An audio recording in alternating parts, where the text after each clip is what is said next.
Oke, puji Tuhan, selamat berjumpa kembali malam hari ini dalam acara online Discipleship.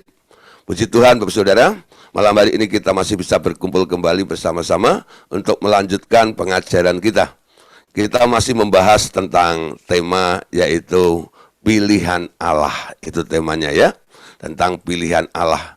Tadi malam sudah kita bahas sedikit ya tentang kenapa alasannya Tuhan itu memilih kita. Ya, nah saudara, itu merupakan hak prerogatifnya Allah atau hak kemerdekaannya Allah. Allah punya hak untuk memilih siapa yang harus dipilihnya. Ya, jadi kita nggak bisa protes dalam perkara ini, karena itu adalah pilihan, merupakan hak kemerdekaan daripada Allah itu sendiri. Nah, saudara, malam hari ini kita lanjutkan bahwa pilihan ini ternyata berdasarkan kasih karunia. Ya, pilihan itu berdasarkan kasih karunia. Mari kita melihat dulu dari orang-orang yang dipilih di masa perjanjian lama. Kita melihat dalam Mazmur pasal 89 ayat yang keempat. Ya, Mazmur 89 ayat yang keempat dikatakan begini. Engkau telah berkata, telah kuikat perjanjian dengan orang pilihanku. Perhatikan ya, telah kuikat perjanjian dengan orang pilihanku. Aku telah bersumpah kepada Daud hambaku untuk selama-lamanya. Aku hendak menegakkan anak cucumu dan membangun tahtamu turun-temurun. Kita melihat, saudara ya, Tuhan mengikat perjanjian dengan Daud. Bahkan Daud ini perjanjiannya sangat luar biasa. Tuhan bilang bahwa tahtanya Daud itu kekal untuk selama-lamanya. Saya mulai berpikir ya, Daud itu kan manusia. Ya. Nah, kenapa si Daud ini bisa mendapat suatu janji dari Allah yang janjinya itu punya nilai kekal? Padahal yang kekal itu kan cuma satu, yaitu Allah sendiri, betul? Kenapa Daud itu bisa mendapatkan satu perjanjian dari Tuhan, dan Tuhan sendiri bilang, kerajaanmu akan kekal untuk selama-lamanya. Wow.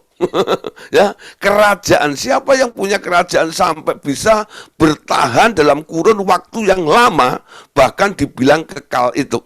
Nah, saudara, kita akan belajar, mempelajari dulu kenapa dan bagaimana asal-usulnya atau asal-muasalnya Daud itu kok bisa akhirnya menjadi orang yang dipilih oleh Tuhan. Ya, dipilih oleh Tuhan.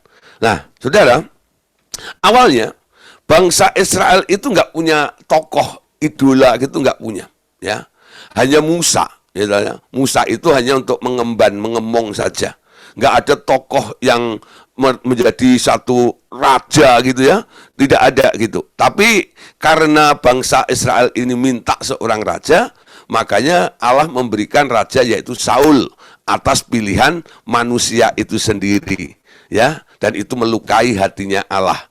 Setelah Saul ditolak karena tidak taat, disuruh membasmi bangsa Amalek seluruhnya, termasuk penduduk dan rajanya, binatang-binatangnya, tidak boleh ada yang disisakan.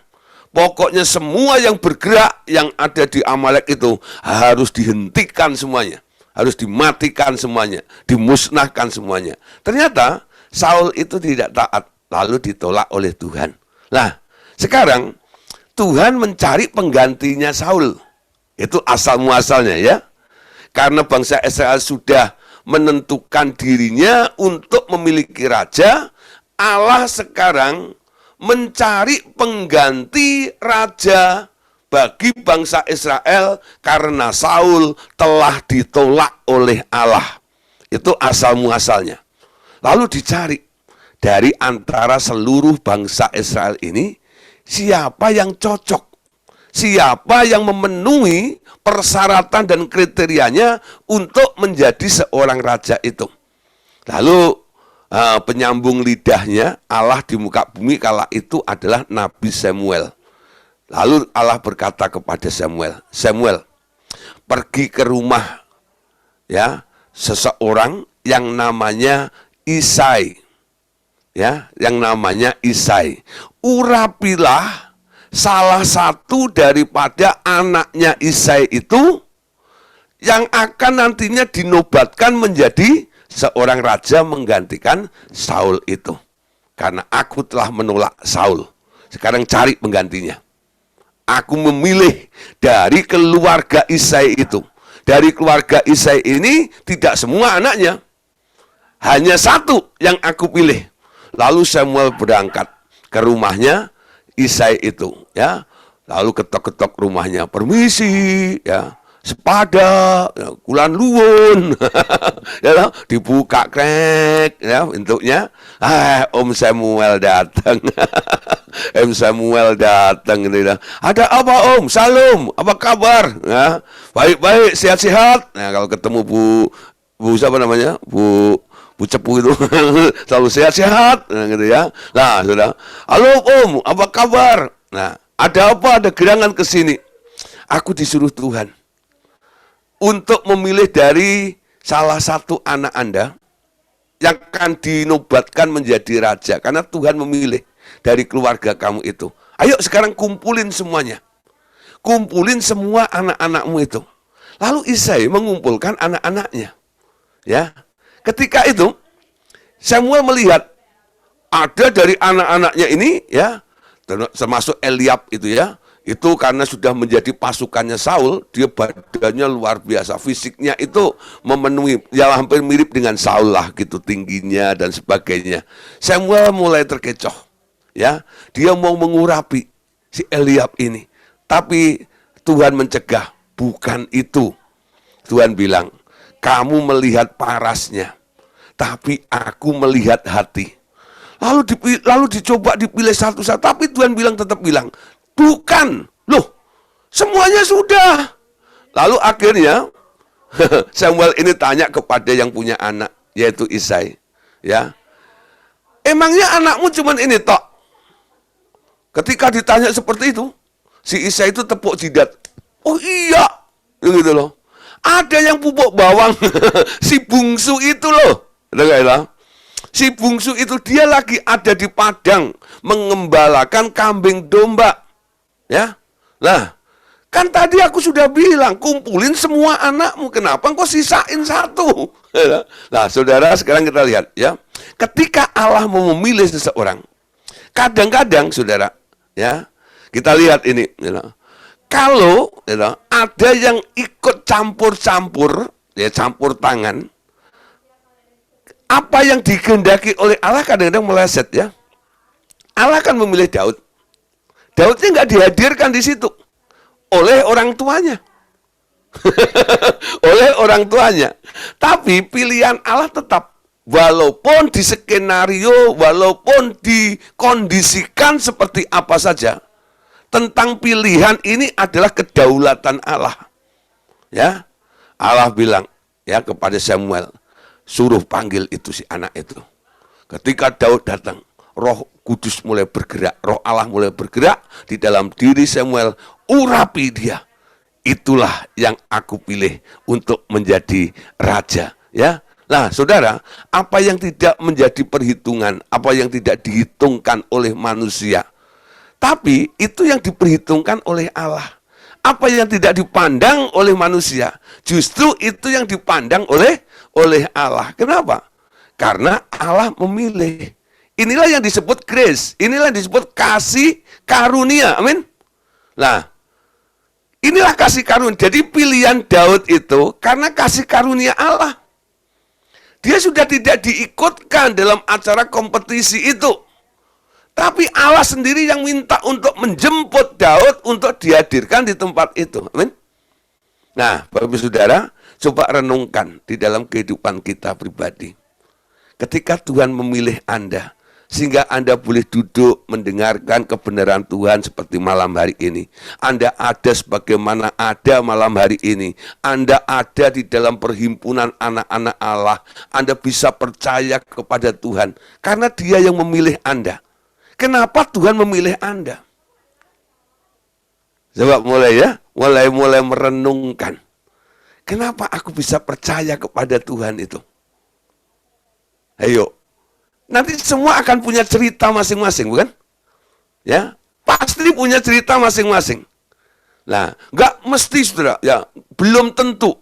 Walaupun Anda lahir dari keluarga Kristen, orang yang percaya kepada Tuhan, ya, bisa-bisa Anda juga nggak percaya sama Tuhan, bisa juga, betul nggak? Dan itu survei membuktikan. Ya, nah, kenapa Anda masih bisa percaya? Ini adalah kasih karunia tentang dipilih oleh Allah, sampai dipilih untuk diselamatkan menjadi umatnya, itu juga merupakan pilihan Allah. Amin. Nah, saudara, Daud ini luar biasa. Dia dipilih bukan karena dia menonjol dalam segala bidang, tidak. Tapi, ya, karena Allah itu memang telah melihat dan mengincar si Daud ini. Itu orang cocok. Aku suka sama orang itu. Walaupun orang lain bilang, kayaknya nggak pantas, ya, untuk menduduki sebuah jabatan ini dan itu.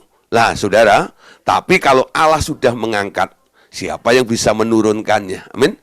Nah, saudara, dalam hal ini merupakan kemerdekaan Allah, dan pilihan kita ini, pilihan Allah terhadap manusia, khususnya Daud ini, kita lihat ini adalah wujud daripada sebuah kasih karunia. Amin. Nah, saudara, Daud, saudara, walaupun, ya, dia itu mungkin punya sisi kelemahannya ada. Kelemahannya ada. Sebenarnya kalau dibilang jahat, ya, Daud sama Saul itu jahat mana, saudara? Daud sama Saul itu jahat mana? Ya, kalau Anda melihat jalur ceritanya, Anda pasti bilang Daud itu lebih jahat daripada Saul, bukan? Saul itu nggak pernah ngambil istri orang lalu bunuh suaminya untuk dia mendapatkan istrinya, benar nggak? Nggak ada ceritanya Saul tuh, ya. Saul itu orang sopan, betul nggak ya? Dia menghargai haknya orang seperti itu. Nah, tapi Daud itu amit-amit. Itu si Daud itu kurang ajarnya luar biasa, betul nggak? Saya kadang-kadang berpikir, Tuhan itu kenapa memilih Daud seperti itu, betul nggak? Nah, kasih karunia itu, ya, bukan dilihat dari prestasi atau perbuatan baik Anda. Ternyata Tuhan itu, ya, melihat gini loh, plannya jauh ke depan. Segala sesuatu itu berhubungan dengan hati, bukan? Nah, makanya Tuhan bilang kepada Samuel, kamu jangan lihat parasnya, kamu jangan lihat skillnya, kamu jangan lihat kelakuannya, tapi kamu lihat hatinya. Amin. Jarang orang memilih orang atau teman atau orang lain yang dilihat hatinya, jarang. Dia selalu melihat apa? Oh, orang itu baik, ya lah. Dia suka bagi-bagi duit, enggak ya? Dia ringan tangan, bukan gamparin orang, bukan maksudnya, ya. Ringan tangan, suka nolong orang, enggak ya? Suka membantu orang. Wah, murah senyum, ya. Wah, bodinya, parasnya, wah, luar biasa. Orang memilih berdasarkan hal yang dari luar seperti itu. Tapi kita lihat, pilihan Allah tidak dipengaruhi oleh lingkungan, keadaan, atau fisik seseorang. Dari dulu, konsep, prinsip, cara Allah memilih manusia, yang dilihat adalah hatinya. Amin? Hatinya. Kenapa? Karena segala sesuatu sumbernya dari hati. Amin? Dari hati itu akan memancar. Ya, dari hati itu akan memancar. Amsal berkata, jagalah hatimu dengan segala kewaspadaan, karena dari situlah akan memancarkan kehidupan. Ya, kalau bahasa lainnya, ya, katakan dari dalam hatimu itulah dimulainya segala sesuatu. Niat itu adanya di dalam hati. Rancangan itu ada di dalam pikiran, ya. Niatmu ada di dalam hati. Lalu dikembangkan dengan merancang ini plannya itu. Tapi semuanya tergantung hatimu. Hatimu. Jadi Tuhan melihat Daud itu punya hati. Hati apa? Hati yang mau dikoreksi. Hati yang mau dikoreksi. Jadi Tuhan suka. Jadi dia suka sama Daud itu karena ada satu perkara di dalam diri Daud ini.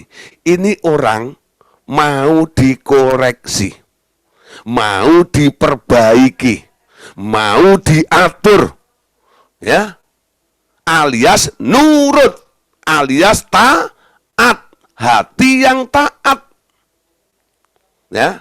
Entah perbuatannya banyak kekurangan ini dan itu hal kedua, saudara. Ya, di tangan Tuhan, di tangan sang penjunan itu, kalau hatimu lembut, hatimu taat, Anda bisa dibentuk, Anda bisa diubah menjadi perabot yang sangat mulia. Amin. Seperti Daud ini. Luar biasa ya. Nah, kadang-kadang kalau ada orang ya, mantan apa gitu, mantan keluar dari penjara, napi, mantan napi itu. Orang sudah bilang, udah apa ya, under image ya, jadi udah, orang begitu, nggak bakal lah, ya lah. Nggak respect dengan orang-orang seperti itu. Tapi, kadang-kadang Tuhan itu memilih orang-orang yang seperti itu. Ya, asal orang yang sudah mengalami kesalahan, pernah melakukan hal yang buruk itu, lalu mengalami, ya, ketika dia bertobat dan ketemu Tuhan, hatinya hancur di hadapan Tuhan. Ya, hancur di hadapan Tuhan. Tuhan bilang, Daud ini sendiri yang mengaku, ya, hati yang hancur tidak engkau pandang hina ya Tuhan. Amin. Apa itu hati yang hancur? Sebuah penyesalan. Ya, penyesalan. Tuhan nggak pernah kompromi dengan kejahatan. Jahat jahat, betul nggak ya?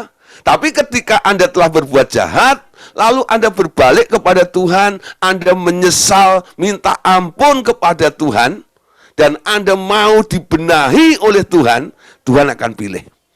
Seperti Daud. Ya. Nah, itu yang disebut kasih karunia. Pilihan berdasarkan kasih karunia itu. Amin. Nah, kita lihat contoh yang lain. Selain Daud siapa? Ya. Selain Daud adalah Musa. Perhatikan, dalam Mazmur juga, Mazmur 106, ayat yang ke-23. Maka ia mengatakan hendak memusnahkan mereka kalau Musa orang pilihannya tidak mengetengahi di hadapannya untuk menyurutkan amarahnya sehingga ia tidak memusnahkan mereka. Ya, saudara, satu hari Allah itu sudah nek bawat istilahnya dengan kelakuan bangsa Israel. Karena apa? Tiap hari isinya cuma mengeluh terus dengan Tuhan. Kurang ini, kurang itu. Ya, padahal dia kurang ajar, saudara. Kurang ini, kurang itu. Selalu pokoknya. Nyalahin Tuhan. Ya, kenapa engkau keluarkan aku dari Mesir? Engkau mau bunuh kami di tempat ini ya? Kami enak di Mesir walaupun jadi budak. Di sana ada bawang pre. Di sana ada daging. Walaupun muncul dagingnya cuma sebulan sekali. Nggak apa-apa, tapi masih ketemu dengan daging. Di sini tiap hari cuman yang datang mana. Akhirnya jadi mangga, mana lagi? Nah, mana, tiap hari mana? Bosen sampai nek-nek ngomel dengan Tuhan. Ya, padahal dipelihara oleh Tuhan, disertai oleh Tuhan dengan tiang awan dan tiang api. Ya, itu permintaan Musa. Musa minta disertai oleh Tuhan sendiri. Tuhan hadir di tengah-tengah mereka. Tapi mereka masih mengomel terus di hadapan Tuhan itu. Sampai akhirnya Tuhan itu bilang kepada Musa. Musa. Ya, tak kasih tahu ya. Aku mau bunuh semua bangsa ini. Ini nggak layak. Untuk menjadi bangsa pilihan, nggak layak. Aku memusnahkan saja semuanya. Kecuali kamu. Nanti aku tunggu keturunanmu deh. Ya, aku sabar. Nunggu berapa ratus tahun lagi supaya ngumpul orang sebanyak ini lagi. Oh, enggak apa-apa. Tapi orang seperti bangsa Israel kala itu, ya, ini enggak layak untuk dipilih dan diselamatkan untuk mendapatkan tanah perjanjian itu. Aku bunuh aja ya Musa, tapi Musa bilang apa? Jangan Tuhan. Musa menengahi siapa? Ketika Allah berperkara dengan bangsa Israel, Musa jadi wasitnya. Musa ada di tengah-tengahnya, ya. Dia menasihati Tuhan. Menasihati Tuhan loh, ya. Dia bilang sama Tuhan, jangan Tuhan, ya. Nah, apa kata orang nanti kalau engkau bunuh semua bangsa Israel ini? Nanti semua bangsa-bangsa lain itu akan ngomong, itu Allahnya orang Israel yang katanya hebat, yang katanya luar biasa, yang katanya dahsyat itu. Ternyata dia tak sanggup memelihara bangsa Israel itu. Sehingga dibunuhnyalah mereka di padang gurun itu. Nah, namamu nanti jadi jelek loh Tuhan. Musa tuh ngomong seperti itu ya. Nah, tapi Tuhan bilang apa? Kelakuannya sudah nggak bisa ditoleransi lagi nih. Tiap hari ngomel, tiap hari bersungut-sungut, nggak tahu bersyukur seperti itu. Aku mau binasakan aja semuanya, musnahkan semuanya. Lalu Musa bilang gini, Tuhan jangan, ya. Kalau engkau terus, ya, kalau Tuhan terus mau melanjutkan niatnya untuk membunuh semua bangsa ini, lebih baik namaku coret dari buku kehidupan. Musa menaruhkan apa? Masa depannya untuk membela bangsa itu. Ya, nah saudara, disinilah letaknya. Kenapa Tuhan itu pilih Musa? Musa itu punya hati yang lembut, amin. Hati yang lembut itu rela mengalah, mendahulukan orang lain daripada kepentingan diri sendiri. Makanya dia layak menjadi seorang leader, menjadi seorang pemimpin. Kenapa Tuhan memilih Musa untuk memimpin bangsa itu? Dari peristiwa ini, sekarang kita belajar ya, pilihan Tuhan nggak pernah salah kepada Musa. Coba kalau bukan Musa, ya, atau siapa gitu ya, ketika Tuhan mau membinasakan bangsa Israel itu, pasti ya udah. Ya udah. Lah kebetulan juga gue juga udah bosen mimpin mereka, gitu ya. Tapi Musa itu membela bangsanya ini supaya tidak dimusnahkan oleh Tuhan. Ya, dia menjamin lebih baik namaku, gitu ya, dicoret saja dari buku kehidupan daripada bangsa ini engkau binasakan. Akhirnya Tuhan mengurungkan niatnya. Oke, karena kamu, ya, aku tidak jadi membunuh bangsa ini. Amin. Tapi omongan Tuhan itu baru koma loh saudara. Ya, Musa belum dengar kelanjutannya udah pergi.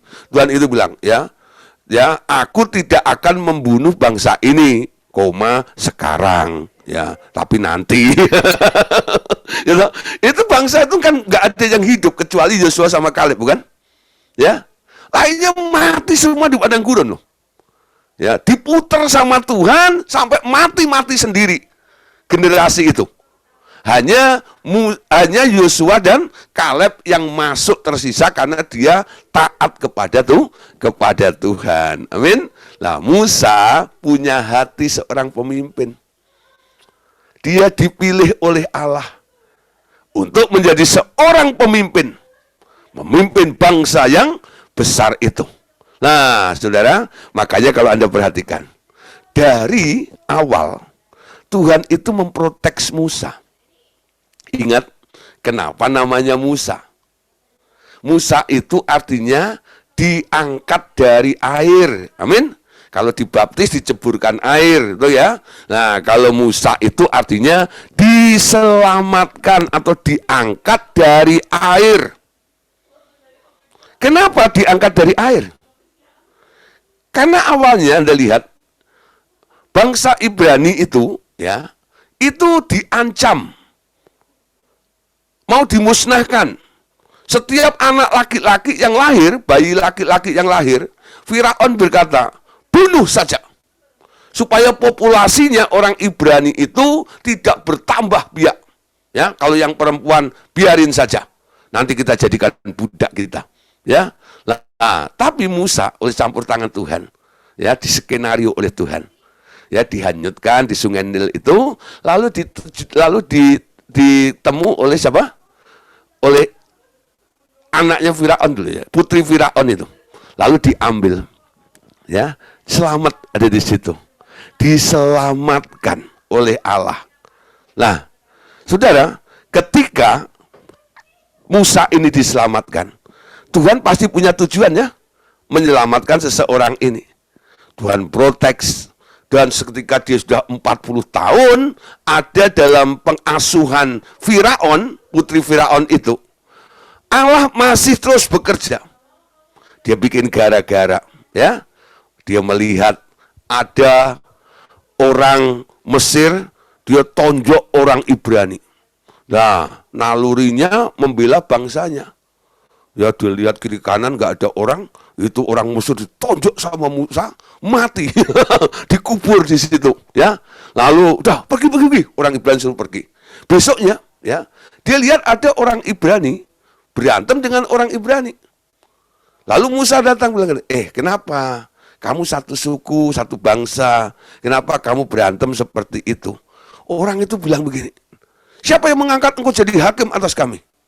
Ya, aku lihat kemarin kamu bunuh orang Mesir, nanti aku laporin kepada Firaun. Ya, loh, dia kaget, dia takut, dia lari, ya, dia lari sampai akhirnya lari ke padang gurun itu.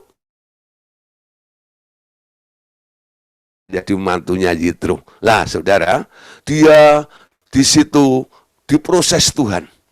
40 tahun di Mesir. Lalu 40 tahun di padang itu. Ketika dia umur 80 tahun, Tuhan datang. Ngapain Tuhan datang? Tagih janji.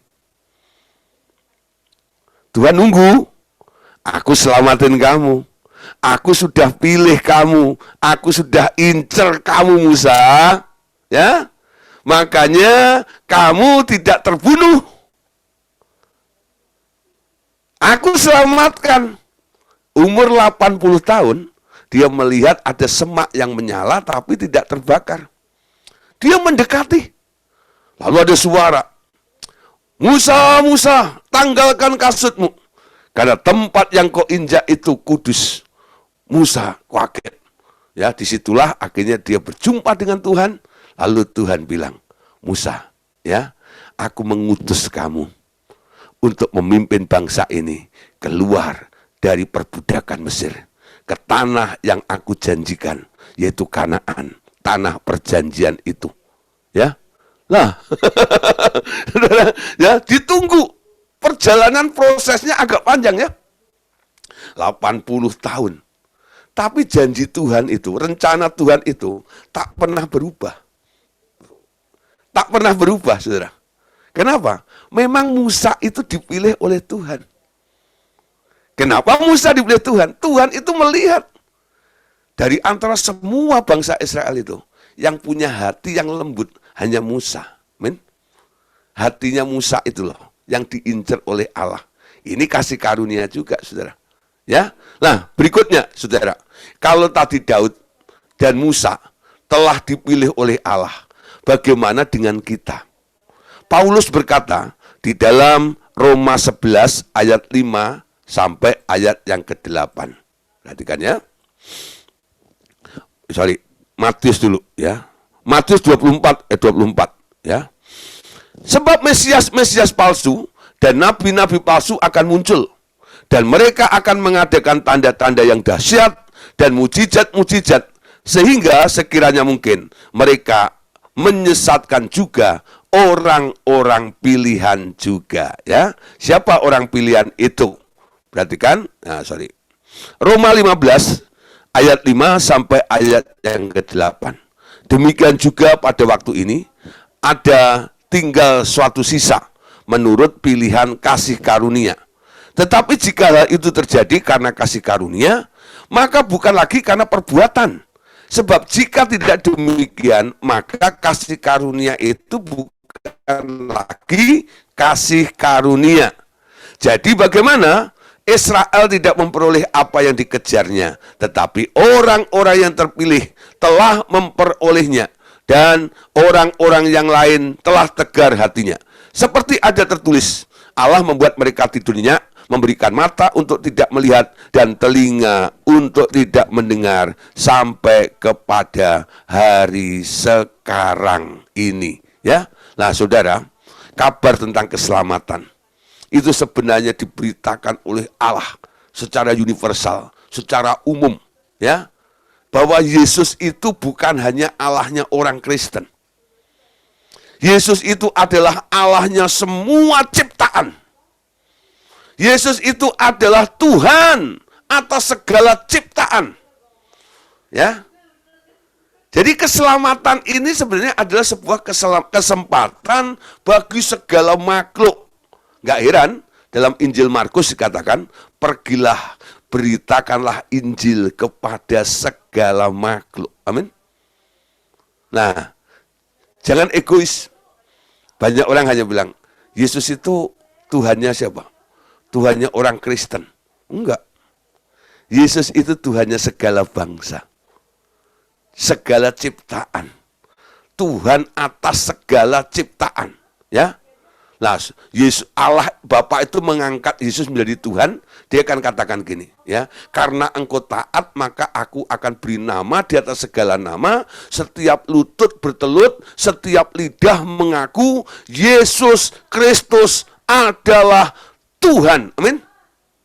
Jadi setiap yang punya lutut, semua yang punya lidah boleh mengaku Yesus adalah Tuhan.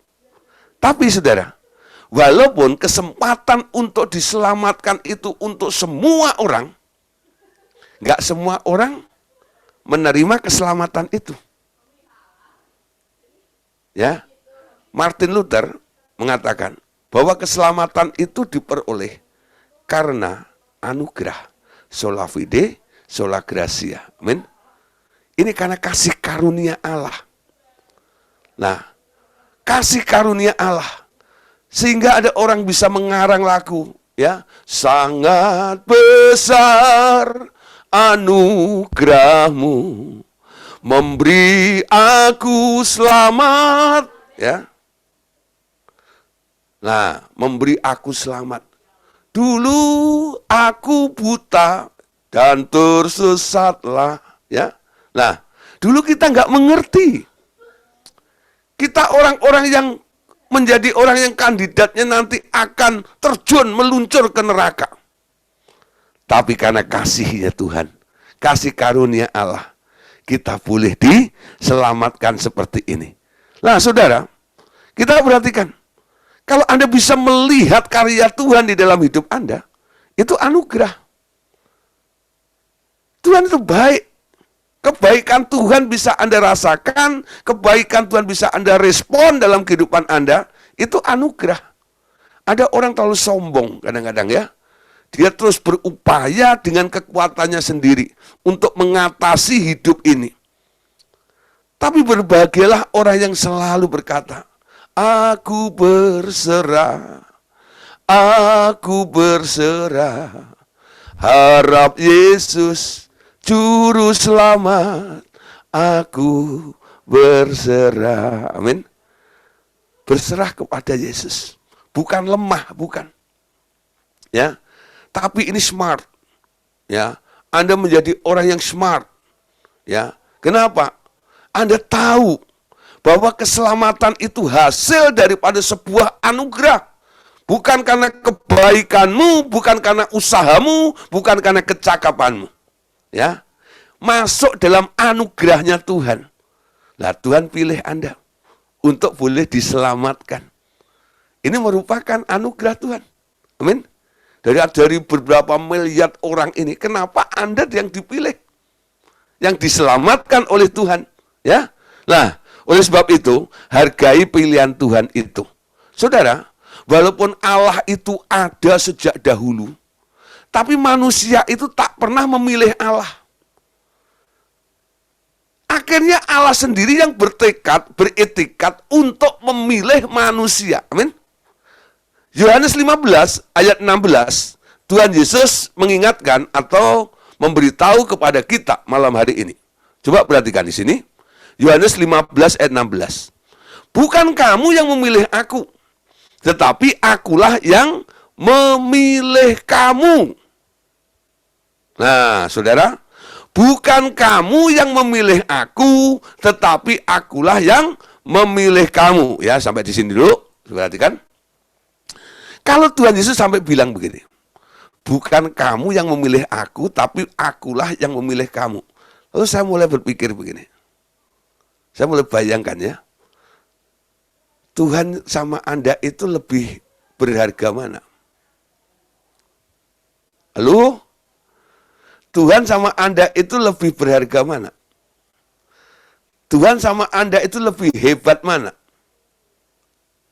Tuhan sama Anda itu lebih mulia mana? Ya. Nah, harusnya, betul nggak ya? Yang nggak berharga ini, dia yang memilih yang berharga, bukan?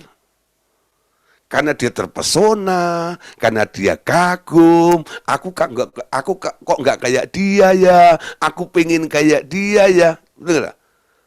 Didorong oleh karena satu kebutuhan, kerinduan yang seperti itu. Tapi Yesus sampai bilang, bukan kamu yang memilih aku, tetapi akulah yang memilih kamu.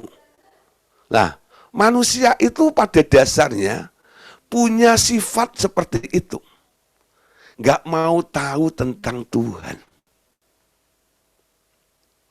Nggak mau tahu. Ya, kalau Anda boleh mencari Tuhan, ketemu dengan Tuhan, itu bukan karena Anda yang nyari Tuhan. Karena Anda dicari Tuhan. Amin. Halo? Anda dicari oleh Tuhan. Nah, perumpamaan tentang harta yang terpendam, banyak kadang-kadang orang menafsirkan keliru. Harta terpendamnya siapa? Harta terpendamnya siapa? Bukan Tuhan. Anda dan saya. Ya. Anda dan saya. Siapa yang menjual hartanya untuk membeli harta itu? Itu Bapakmu yang di surga. Aset terakhirnya adalah Yesus. Untuk mendapatkan Anda, dia jual hartanya, lalu untuk membeli ladang itu, supaya bisa mendapatkan atau memiliki harta yang ada di dalamnya. Amin. Coba nanti Anda lihat. Kalau dengar orang khotbah kan ada ya, tentang harta terpendam. Selalu harta terpendamnya disebut itu Allahnya, bukan. Harta terpendamnya itu Anda manusia. Ketika saya mendapatkan, menyingkapkan kebenaran ya seperti ini, saya bersyukur kepada Tuhan. Saya mengerti di mata Tuhan saya sangat berharga. Sehingga dia yang mencari saya, walaupun saya tidak peduli dengan dia. Amin. Pernah berpikir begitu enggak? Nah, kalau ada orang mencari Tuhan, ya tahu, itu pasti ditarik oleh Bapak di surga sih. Ya. Nah, bukan ide murni daripada si manusia itu sendiri. Manusia itu bebal. Sampai Yesaya ini menulis begini, ya. Lembu mengenal pemiliknya, manusia tidak. Wah, itu benar-benar perbandingan yang sangat menyakitkan. Ya, manusia dibandingkan dengan lembu. Bin Atang, ya, anaknya Pak Atang, ya, Bin Atang. Lembu saja mengenal pemiliknya. Dia tahu itu pemiliknya. Tapi manusia enggak. Yesus datang ke dunia, dikatakan dalam Yohanes. Tapi, ya, menolak. Amin. Padahal Yesus itu yang menciptakan mereka. Ditolak seperti itu. Tapi karena begitu besar kasih Allah akan dunia ini, sehingga ia memberikan anaknya yang tunggal itu, supaya setiap orang yang percaya, ya, mereka tidak binasa, melainkan beroleh hidup yang kekal. Itu arti cerita perumpamaan tentang harta terpendam. Ayo, baru dengar malam ini ya. Ya. Nah, Anda pikir itu Tuhan? Bukan. Surga rela bangkrut untuk membeli Anda. Dia jual aset terakhirnya, yaitu Yesus.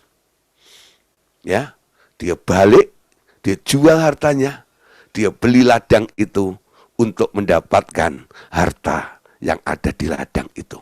Anda, saudara. Ya, makanya dibilang, bukan kamu yang memilih aku yang memilih kamu. Amin. Anda bisa selamat, bisa ada hari ini, bukan karena Anda pilih Tuhan, enggak. Tapi karena Tuhan yang memilih Anda, amin. Kau telah memilihku, ya know? Jarang ada lagu yang bilang, aku telah memilihmu, enggak ada. Ya, sebelum dunia dibentuk, nah, dia memilih Anda, ya. Anda tak pernah punya hati untuk memilih Tuhan, ya. Nah, untuk apa sekarang Tuhan memilih kita? Sekarang ada tugas yang diberikan oleh Allah, ya.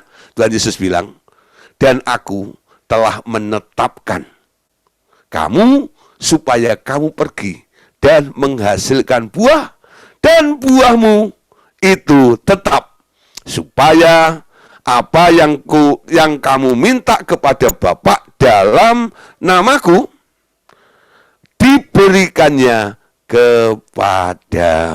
Amin. Nah, saudara, Anda dipilih oleh Tuhan. Dipilih untuk apa? Tuhan memberikan ketetapan. Ya. Anda ditetapkan. Ini nasibmu. Ini namanya predestinasi. Ditetapkan. Orang yang merespon dan mau dipilih oleh Tuhan, sekarang di tangan penjunan ini, Anda ditetapkan. Tetapkan untuk apa? Supaya kamu pergi dan menghasilkan buah. Ya, dan menghasilkan buah. Orang yang diselamatkan, orang Kristen yang enggak berbuah, jangan merasa aman.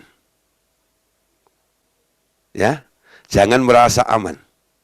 Kalau Anda sudah ditanam di dalam kebun anggurnya Tuhan, Tuhan mau menikmati buah Anda. Satu kali Tuhan Yesus berjalan dengan murid-muridnya.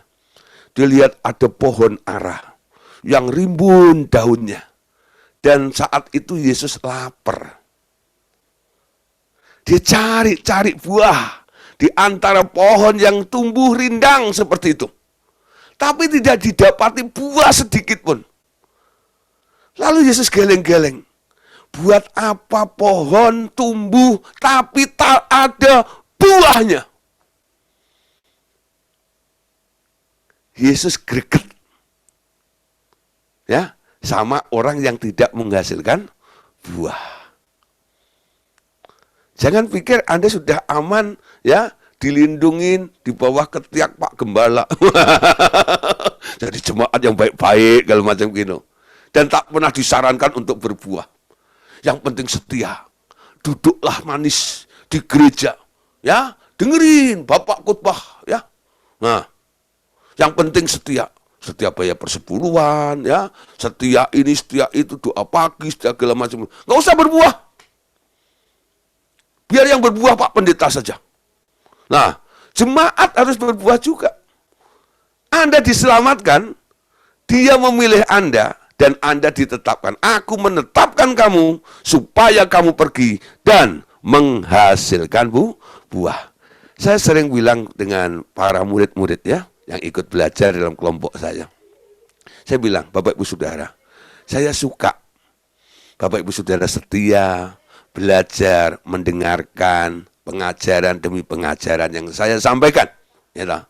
Tapi saya lebih suka lagi, ya, kalau Anda mulai bergerak Setelah Anda menerima pengajaran ini, Anda mulai pergi untuk melakukan firman itu. Amin. Jangan menjadi pendengar yang budiman, ya. Di sini nggak ada Pak Budiman, ya. Nah, jangan menjadi pendengar yang budiman, ya. Nah, jangan hanya Anda senang dijadikan aksesoris gereja, ya, untuk pengisi bangku-bangku kosong. Wah, menyemangati Pak Pendeta khotbah. Kalau Pak Pendeta khotbah kursinya kosong kan lemes khotbahnya, ya. Tapi kalau jemaatnya penuh tuh, wah, soraklah, haleluya, wah, ngomong kenceng sekali, amin. Tapi kalau jemaatnya kosong gitu loh, saudara, kenapa lemes itu? Kolektornya kurang.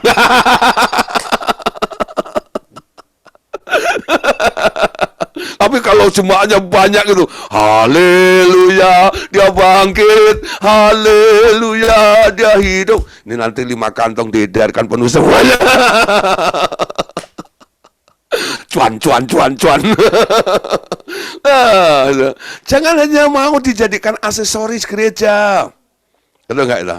Anda dipanggil, Anda dipilih oleh Allah. Dia menetapkan Anda untuk pergi dan menghasilkan buah. Amin. Nah, pastikan Anda berbuah. Karena Alkitab mengatakan juga, kapak sudah tersedia bagi pohon yang tidak menghasilkan buah. Amin. Kapak sudah tersedia bagi pohon yang tidak menghasilkan buah. Yesus marah ketika melihat pohon ara itu tidak berbuah. Dia bilang sama murid-muridnya, aku tebang aja ya. Tapi murid-muridnya bilang, jangan, beri kesempatanlah, ya, dalam tahun ini, biar dia berbuah. Yesus bilang, oke, saya kasih kesempatan setahun. Kalau nggak berbuah, saya datang lagi, pasti tak potong beneran. Hari ini mungkin, ya, Tuhan mengingatkan Bapak Ibu Saudara, kapan kamu berbuah? Harusnya aku potong hari ini. Ya. Tapi karena kamu ikut Zoom, tak kasih kesempatan lagi. Tahun depan harus berbuah. Kalau enggak, gua potong juga nanti. Nah, sama, saudara, betul enggak? Kalau saya enggak ngomong seperti ini, Anda enggak menyadari pentingnya berbuah. Berbuah itu kehendak Allah, amin. Ketetapan yang dibuat oleh Allah. Perhatikan, bukan kamu yang memilih aku, tetapi akulah yang memilih kamu, dan aku telah menetapkan kamu supaya kamu pergi dan menghasilkan buah. Ini satu paket. Mau dipilih, artinya Anda sedang dijadikan dan ditetapkan untuk berbuah. Amin. Tuhan akan memfasilitasi Anda nanti. Apa saja yang kau minta dalam namaku, aku akan memberikannya kepadamu. Tapi apakah Anda rela dan mau berbuah atau tidak? Nah, bicara tentang Yohanes 15. Ini kan pokok anggur dan carang-carangnya. Yesus bilang, Bapakkulah pengusahanya. Dia melihat si bapak ini nanti akan mengontrol pohon ini. Nanti kalau dilihat ranting-ranting itu tidak ada buahnya, dipotongnya. Amin. Ranting yang tidak berbuah itu dipotongnya. Lalu dicampakkannya ke dalam api. Nah, yang buahnya sedikit, dibersihkannya. Supaya buahnya maksimal. Supaya buahnya banyak. Amin. Nah, Tuhan mau buah kita itu banyak. Tetap, kekal, dan banyak. Amin. Nah, saudara, kalau Anda mau bicara tentang buah jiwa. Kalau Anda menjadi pemenang jiwa, ya. Orang itu sudah mau terima Tuhan Yesus. Anda harus rawat juga orang itu. Perhatiin sampai minimal 3 bulan biasanya. Ya, Itu seperti tanaman yang baru tumbuh, Anda harus siramin. Harus Anda pupuk, Anda rawat, sampai akarnya sudah kuat. 3-4 bulan, ya sampai 6 bulan lah seperti itu. Nah nanti kalau sudah, Anda boleh taruh ya di tempat umum, yaitu kayak masuk ke gereja gitu ya. Anda serahkan kepada gembala ke gereja dan Anda mulai pergi cari-cari lagi, ya. Nah, supaya apa? Buah yang Anda menangkan itu tidak mati di tengah jalan. Harus dirawat. Amin. Ada orang rajin sekali memenangkan jiwa ini menjang itu. Kalau ditanya, mana jiwanya gitu? Ya dulu udah pernah percaya Tuhan, tapi balik lagi. Lah kenapa? Nah, karena akarnya belum kuat, Anda sudah tinggalkan. Follow up itu penting kadang-kadang. Ya, Anda follow up ya, bukan follow me ya. Follow up. Ingat, kalau Anda melayani jangan follow me ya. Nah, tapi follow up ya, dibawa kepada Tuhan. Dibawa kepada Tuhan. Saya selalu mengarahkan, walaupun saya menjadi mentor, pembimbingnya. Saya ajar orang-orang ini supaya tidak berharap kepada saya. Ya. Tapi berharapnya kepada Tuhan. Saya dampingi untuk datang kepada Tuhan. Awalnya dia hanya nebeng saya, sampai akhirnya dia bisa, Bapakku datang, ya. Bisa ngomong sendiri, ya. Menyembahmu di sini, kemarin di sana, ya. Ya, nah, sampai bisa begitu. Dia datang sendiri kepada Tuhan. Kalau Anda sudah lihat, dia punya tanggung jawab datang kepada Tuhan, Anda boleh lepas, ya. Anda membimbing lagi orang lain, membimbing lagi orang lain, membimbing lagi orang lain. Buahmu nanti akan tetap. Dan kualitasnya luar biasa juga. Amin. Nah, saudara, jadi tentang pilihan ini, kasih karunia Allah ya. Dia yang memilih Anda, bukan Anda yang memilih dia. Padahal hebat dia. Itu sombongnya manusia itu seperti itu. Tapi Tuhan mengasihi orang yang sombong itu, amin. Anda kita semua itu dulu mantan orang sombong, amin. Tapi ketemu Tuhan, sekarang belajar kepada Yesus, amin. Belajar kepada Tuhan Yesus, jadi manusia yang lemah lembut dan rendah hati, amin. Nah, karena bisa Anda rendah hati, lemah lembut, itu karena ada di dalam pilihan dan panggilan Tuhan ini loh. Ya, terjadi dalam kehidupan Anda. Yohanes 15 ayat 19. Nah, sekiranya kamu dari dunia, ya, sekiranya kamu dari dunia, tentulah dunia mengasihi kamu sebagai miliknya. Tetapi karena kamu bukan dari dunia, melainkan aku telah memilih kamu dari dunia, sebab itulah dunia membenci kamu. Nah, saudara, jangan senang dulu kalau Anda sudah dipilih oleh Tuhan. Dipilih oleh Tuhan, artinya Anda dikeluarkan dari dunia. Dulu Anda itu orang dunia. Ya. Tuhan memilih Anda dari dunia ini. Memisahkan Anda dari dunia ini untuk menjadi miliknya. Sebab itulah dunia membenci kamu. Jangan kaget. Dipilih oleh Tuhan, dipindahkan ke dalam kerajaan anaknya yang kekasih. Nanti mulai banyak orang dunia ini akan membenci Anda. Amin. Kenapa? Anda memiliki nasib yang sama dengan Tuhan Yesus. Siapa yang mau jadi seperti Yesus? Yesus itu dibenci dunia. Ya, dunia nggak suka dengan dia. Anda pun juga begitu. Menjadi pengikut Yesus. Jangan mencari kesukaan dunia. Mengharapkan dunia senang dengan Anda gitu.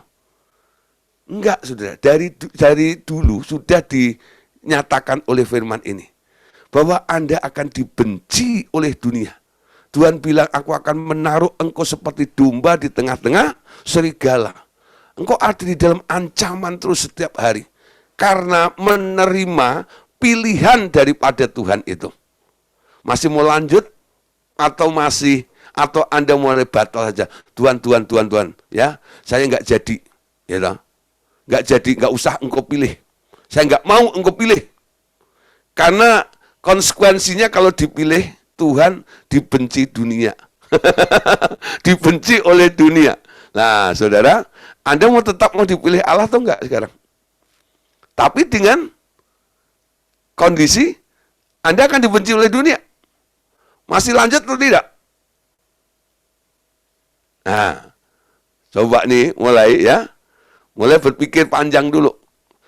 Yesus bilang begini, orang yang mengikut aku, ya, itu harus seperti orang yang membangun menara. Apa yang dilakukan? Menghitung anggarannya. Cukup atau tidak. Ketika Anda menerima pilihan keselamatan dari Tuhan, Anda sudah memikirkan panjang-panjang atau tidak? Karena ada risikonya. Betul. Dampak daripada pilihan Allah itu Anda harus menanggung risikonya. Hitung anggarannya. Ya, bikin tabel, ya, kiri kanan gitu. Dua bagian ya. Lah, judulnya ikut Yesus. Mengikut Yesus keputusanku. Nah, lalu Anda mulai isi sebelah kanan, ya. Sebelah kiri dulu, ya. Apa untungnya ikut Yesus? Apa ruginya ikut Yesus? Ya, untung rugi gitu ya. Nah, Anda cari nih, kalau ikut Yesus untungnya apa? Saya nggak dibuang ke neraka. Ya. Nah, ruginya apa? Dibenci oleh dunia. Terus untungnya apa? Ruginya apa? Untungnya apa? Ruginya apa? Untungnya apa? Ruginya apa? Itu namanya menghitung, mengkalkulasi. Jangan hanya Anda terobsesi saja dengan janji-janji si penginjil itu. Ikut Tuhan nanti, semuanya bebas, semuanya beres. Ada sukacita, ada damai sejahtera, ya, happy ya. Happy ye, ya, saya senang jadi anak Tuhan. Siang jadi kenangan, malam jadi impian, ya lah. Jadi lagunya begitu. Jadi selalu ya, ayo ikut Yesus, pokoknya hidup bahagia. Nah, saudara, Anda jangan memberikan janji-janji yang kamuflase gitu loh. Dengan orang-orang yang Anda bawa kepada Tuhan. Anda mulai jujur dengan dia. Ya, ikut Yesus. Enggak semuanya nanti enak. Betul enggak? Karena jalan ke surga itu sempit, Tuhan bilang. Amin. Sempit itu enggak bebas. Ya. Jangan salah mempromosikan surga. Banyak orang kecewa di belakangnya ya. Katanya Bu Priska itu ya, itu kalau ikut Tuhan itu senyum terus. Tapi kenyataannya saya kok nangis terus. Dia mengerti bahasa tetesan air mata. Ya, nanti dihibur ya. Di surga sana air mata pelan lenyap, tapi di bumi tetes terus gitu ya. Kan lenyapnya di surga. Ya, di bumi banjir terus. Nah, Anda perhatiin, memang ikut Tuhan Yesus itu harus menghitung anggarannya juga. Jangan Anda bilang, aku mau bangun menara, tapi modalnya cuma 1 juta. Ya, buat beli semen sama batu bata habis. Cuman sampai gundukan kecil aja gitu loh. Lalu Anda sudah berkuar-kuar, aku mau bikin menara. Orang mau lihatin, ya. Mana menaranya? Ini baru gundukan kecil begitu loh. Menara nyampe anggarannya. Ya, nggak nyampe anggarannya. Nah, makanya orang-orang yang menerima Yesus, mau dipilih oleh Yesus untuk diselamatkan itu, harus dipersiapkan juga. Jangan dipaksa, jangan hanya diiming-iming, ngerti nggak istilahnya itu. Nah, orang-orang seperti ini nanti di tengah jalan akan kabur biasanya. Nggak seperti apa yang dikatakan oleh Pak Pendeta atau penginjil-penginjil itu. Ya, satu hari saudara, ya, ada orang ya sudah masuk surga. Ya, sampai di surga, saudara, di surga itu kan hanya memuji, menyembah Tuhan. Ya, cuman satu kata. Haleluya. Haleluya. Pokoknya tiap hari puji Tuhan. Lama-lama dia bosan. Lo enggak ya? Lah, dia lihat di neraka. Ternyata di sana tiap hari ada pesta, saudara. Ya. Wah, ada lagi barbecue ya, bakar ini, bakar itu. Kan banyak apinya di sana, ya. Pokoknya semua bakaran lah semuanya ya. Wah, akhirnya diizin sama penjaga pintu surga, yaitu Petrus, ya. Bro Petrus, ya, izinkan saya pindah. Saya nggak mau di surga. Saya mau ke neraka saja. Kenapa? Di sini bosen. Di sana itu variasinya luar biasa. Menunya hari ini, kemarin saya lihat kambing guling gitu, ya. Nah, yang lusa kemarin itu babi guling gitu. Nah, yang terakhir guling-guling dia. Mau serba guling aja. Wah, dia lihat seperti itu, ya. Wah, dia ngiler terus dari surga itu. Dia pengen gitu. Akhirnya Petrus bilang gini, ya. Boleh, ya, kamu mutasi ke sana. Tapi kalau udah pindah sampai sana, nggak boleh balik lagi ke sini. Orang tuh bilang ini, nggak apa-apa. Memang aku pengen yang itu ke sana. Oke ya, deal. Ya, akhirnya dikirimlah transfer ya ke sana, dikirim by Tiki. Nah, ya, dari surga ke neraka, ya, sampai di neraka. Ya, dia kaget. Karena dari surga itu dia lihat, setiap ada yang masuk ke neraka itu disambut sama bidadari-bidadari. Yang cantik-cantik ya. Wah, saudara itu. Wah, ada musik, ada tarian, ada pesta makan ini dan makan itu. Tapi ketika dia nyampe ke surga, sampai di neraka, bukan disambut dengan bidadari, tapi disambut dengan algojo, diseret, disiksa, dianiaya di situ. Dia interupsi, stop. Ini nggak sesuai dengan apa yang saya lihat dari surga. Yang saya lihat dari surga itu semuanya serba enak, makanya saya yang sudah di surga itu saya mau pindah ke neraka. Lalu ya si Pirpui yang di neraka tuh bilang gini, kamu ketipu. Loh, kok bisa ketipu gimana? Yang kamu lihat dari surga itu cuman promosinya. Cuman promosinya, iklan itu. Nah, kadang-kadang iklan lebih menarik daripada isinya, bukan? Nah, saudara, banyak kadang-kadang dalam cara memberitakan Injil kita memberitakan seperti orang menawarkan iklan sesuatu, kan? Tapi nggak jujur. Nah, dalam pengajaran ini saya kasih tahu yang sebenarnya. Ikut Yesus, atau enggak ya? Itu artinya Anda harus dibenci oleh dunia. Ya, ditolak oleh dunia.